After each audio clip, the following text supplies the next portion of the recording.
بڑی ہی خوبصورت بات. نبی کریم علیہ السلام نے چاندے 2 ٹکڑے فرمائے. سیرت ہلا دیو. سورج کو واپس موڑا, پتھروں نے حضور کا کلمہ پڑھا, درخت حضور کے پاس چل کر آئے. پر سارے معجزے جڑے نبی پاک نے وکھائے نے نا, یہ اعلان نبوت تو بعد وکھائے.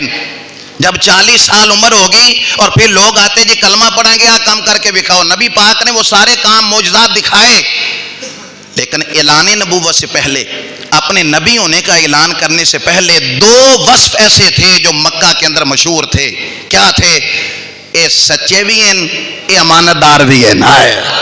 ابو سفیان کہنے لگے اس کا بچپن بھی میرے سامنے گزرا, اس کی جوانی بھی میرے سامنے گزری, اس کے بال سفید ہوئے تو میرے سامنے ہوئے, میں نے دادا کی گود میں اسے کھیلتے ہوئے بھی دیکھا, ختیجہ کا دولہا بنتے ہوئے اسے دیکھا, میں نے اس کی زندگی کے لیل و نہار دیکھے.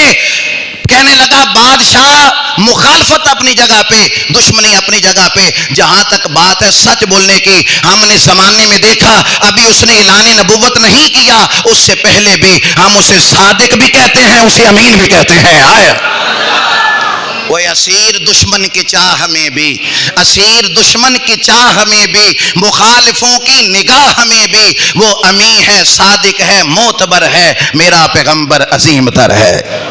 میرا پیغمبر عظیم تر ہے, میرا پیغمبر عظیم تر ہے. وہ صادق بھی ہیں, وہ امین بھی ہیں. یہ ساری خوبیاں, چاند کو ٹکڑے کرنا, سورج کو واپس لانا, یہ اعلان نبوت کے بعد ہوا.